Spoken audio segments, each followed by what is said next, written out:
So I want to share with you one of the biggest things that has helped me to develop as an outdoor instructor, especially in those early days when I first started off. Let's get started.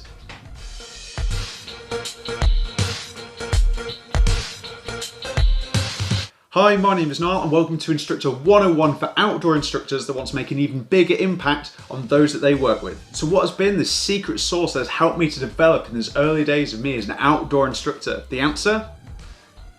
Accountability. So a little bit of an insight into how I think. There is always something that I can do to improve a session, even the tiniest little detail. There is always one little thing that I could do or tweak to improve the overall outcome and experience of that session. Even taking it to the point where I imagine that I can control and influence every little aspect of it. Now, yes, there are limitations to this, but once you start thinking like this, you start to realize how much you can actually influence in just by what you say and what you do. The overall session experience, the success rate of the session, the overall flow and structure, even the attitudes of the clients that you work with, within reason, of course. Now, before you switch off and think, what is this guy talking about? He's clearly talking nonsense. Let me give a few examples to explain.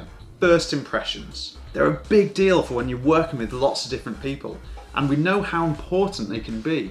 But they're also something that we can influence a lot because you can decide on how you present yourself. Well presented, on time, organised, tidy, smiling, or scruffy, late, unorganised, flustered, and rushing around. Now, depending on how you decide to present yourself, and notice how I keep saying you decide, will affect the type of connection, rapport, and trust that you have with the client. So that's one way that we can be accountable with our first impressions. Now, first impressions work both ways. You might meet the group and you might see that they're a little bit unorganized, or maybe they haven't quite woken up yet and they're just unenthusiastic. And again, you can decide how you want to respond to that. So you might decide that you'll greet them with a big friendly hello to wake them up a little bit, or give them an energizer. You might just meet and greet them as you would with any of your friends. Either way, it's going to give a certain outcome. And if you flip that, you can decide on the outcome that you want and then think about, okay, how do I get that outcome? What you decide to do can influence that. Okay, another example, this time a problem solving or team building task. The group of clients that you're working with are struggling. Now, there could be lots of reasons for this, but if we're imagining that we are accountable for every single thing, then it's feasible to imagine that them struggling might be because of us, which in turn will affect their overall experience. If we delve a little deeper, it could be down to how we delivered those initial instructions, which are crucial to any activity. Did we decide to give the info in a useful order? Did we make those first instructions overcomplicated? Were we rushed in giving those instructions? Could we have given that info in bite-sized chunks instead?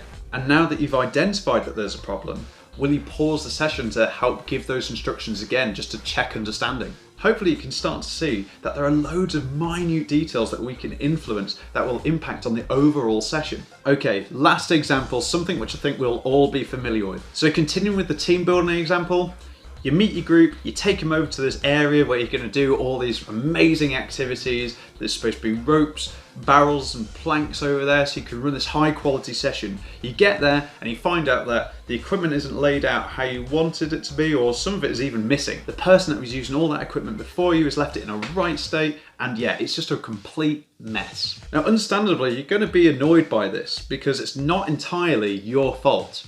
But notice how I say it's not entirely your fault, which means that part of it could be.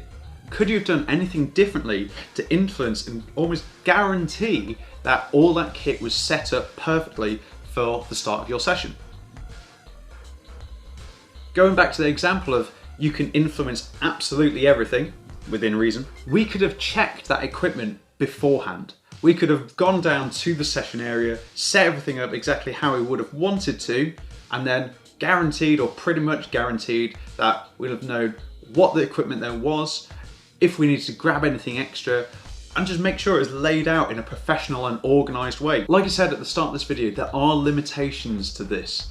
But having said all that, it's good to reflect on our practice. It's how we help to improve, and it's certainly something which has helped me develop a lot over the last few years as an outdoor instructor. It's empowered me to always adapt and tweak the sessions that I run for different people, and I like to think it's empowered those that I work with as well.